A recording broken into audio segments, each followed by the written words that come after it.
നമുക്കിന്ന് കല്യാണ വിശേഷം പാർട്ട് 2 നോക്കാം. പിന്നെ കഴിഞ്ഞ വീഡിയോയിൽ ഞാൻ പറഞ്ഞത് അമ്മു ചേച്ചിയുടെ കല്യാണം എന്നായിരുന്നു. പക്ഷെ കല്യാണത്തിനല്ല ഞങ്ങൾ പോയത്, മനസമ്മതത്തിനായിരുന്നു, അഥവാ ഒത്തു കല്യാണം. കല്യാണം ഈ വരുന്ന ശനിയാഴ്ചയാണ്. അപ്പോൾ വീട്ടിലെ ഫോട്ടോഷൂട്ടും പ്രാർത്ഥനയൊക്കെ കഴിഞ്ഞതിന് ശേഷം ഞങ്ങൾ നേരെ പോയത് പള്ളിയിലേക്കാണ്. പള്ളിയിൽ പയ്യനും പയ്യൻ്റെ ഫാമിലിയും ഉണ്ടായിരുന്നു. ഒത്തിരി ആൾക്കാരൊന്നും ഇല്ലായിരുന്നു, അവരുടെ ക്ലോസ് റിലേറ്റീവ്സ് മാത്രമേ ഉണ്ടായിരുന്നുള്ളൂ. അത് കഴിഞ്ഞിട്ട് അവിടെ വെച്ച് തന്നെ അച്ഛൻ്റെ വേറൊരു ഫ്രണ്ടിനെ ഞങ്ങൾ കണ്ടായിരുന്നു. അങ്കിളും അങ്കിളുടെ വൈഫും കൂടിയാണ് വന്നത്. അപ്പോൾ ഇതാണ് നമ്മുടെ കല്യാണ പയ്യൻ. പള്ളിയിൽ മനസ്സമ്മതം കഴിഞ്ഞതിന് ശേഷം നേരെ വീട്ടിലോട്ടാണ് പോയത്. അവിടെ വെച്ചിട്ട് പയ്യനും പെണ്ണിനെയും കുരിശ് വരച്ച് സ്വീകരിക്കുക, അങ്ങനെ എന്തോ സംഭവമാണ്. ഇതിനെ പറ്റിയിട്ട് എനിക്ക് കറക്റ്റായിട്ട് അറിയത്തില്ല. പിന്നെ ഞങ്ങൾ ഫംഗ്ഷൻ നടക്കുന്ന മെയിൻ ഓഡിറ്റോറിയത്തിലേക്കാണ് പോയത്.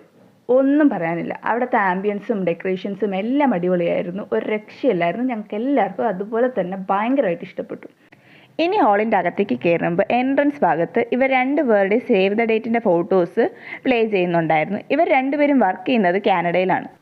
ഫംഗ്ഷൻ്റെ സ്റ്റാർട്ടിങ്ങിൽ തന്നെ ചേച്ചിയുടെ 2 അനിയത്തിമാരുടെ ഒരു അടിപൊളി ഡാൻസ് ഉണ്ടായിരുന്നു. അനിയത്തിമാരുടെ ഡാൻസ് മാത്രമല്ല, ചേച്ചിയുടെയും ചേച്ചിയുടെ അമ്മയുടെയും ഡാൻസ് ഉണ്ടായിരുന്നു. പക്ഷേ അത് ഷൂട്ട് ചെയ്യാൻ എന്നെ കൊണ്ട് പറ്റിയില്ല. പിന്നെ അതാ ഈ ആങ്കറും ചേച്ചി. ഈ ചേച്ചിക്ക് കൊടുത്ത ഡ്യൂട്ടി നല്ല കൃത്യമായിട്ടും വെടുപ്പായിട്ടും ചെയ്തിട്ടുണ്ടെന്നാണ് പറയാം. അത് കഴിഞ്ഞിട്ട് എടുത്ത് പറയേണ്ട 2 വ്യക്തികളാണ് ഈ വലിയ ചേട്ടനും കീബോർഡ് ചേട്ടനും. അവർ കൊടുത്ത ഡ്യൂട്ടി അവർ അടിപൊളിയായിട്ട് ചെയ്തിട്ടുണ്ടായിരുന്നു. നല്ല രസമുണ്ടായിരുന്നു കേട്ടുകൊണ്ടിരിക്കാനായിട്ട്. അങ്ങനെ ഫൈനലി 2 പേരുടെ ഫാമിലീസിനെ ഇൻട്രൊഡ്യൂസ് ചെയ്ത് സ്റ്റേജിൽ ഇൻവൈറ്റ് ചെയ്ത് ഫോട്ടോഷൂട്ട് നടന്നുകൊണ്ടിരുന്നപ്പോഴേക്കും ഞങ്ങൾ ഫുഡ് കഴിക്കാൻ വേണ്ടി പോയി. ഇനി നമുക്ക് ഫുഡിനെ പറ്റി പറയാം.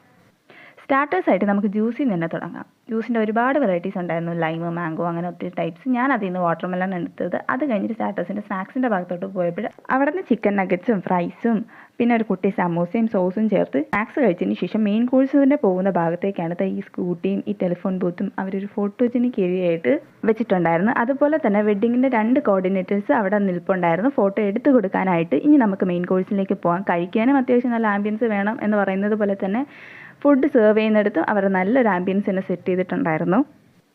ഈ കാണുന്നതെന്ന് പറയുന്നത് ഫ്രൂട്ട്സും വെജിറ്റബിൾസും ചോക്ലേറ്റ്സും ഒക്കെയാണ്. അത് നമ്മൾ സെൽഫായിട്ട് സെർവ് ചെയ്ത് കഴിക്കേണ്ടതാണ്. കഴിക്കാനായിട്ട് ഒത്തിരി വെറൈറ്റീസ് ഓഫ് ഫുഡ് ഉണ്ടായിരുന്നു. പക്ഷേ എൻ്റെ കുട്ടി വേറെ കഴിക്കാൻ പറ്റുന്നതല്ലേ എന്നെ കൊണ്ട് കഴിക്കാൻ പറ്റത്തുള്ളൂ. അതുകൊണ്ട് ഞാൻ അതിനുള്ളതേ കഴിച്ചിട്ടുള്ളൂ. മെയിൻ കോഴ്സ് കഴിച്ചതിന് ശേഷം ഫ്രൂട്ട് സെക്ഷനിലോട്ട് പോയിട്ട് ഞാൻ കുറച്ച് ഫ്രൂട്ട്സ് കഴിച്ചിട്ടുണ്ടായിരുന്നു. പക്ഷേ അതിൻ്റെ വീഡിയോ എടുക്കാൻ ഞാൻ മറന്നുപോയി. പിന്നെ കഴിക്കാൻ പോയപ്പോൾ തന്നെ ഈ ബൂത്ത് നോക്കി വെച്ചുകൊണ്ട് തിരിച്ചു വന്നപ്പോൾ ഈ ബൂത്തിൽ കയറി ഞാൻ കോളും വിളിച്ചിട്ട് വീട്ടിലോട്ട് പോകുന്നുള്ളൂ. അപ്പോൾ ശരി, ബൈ.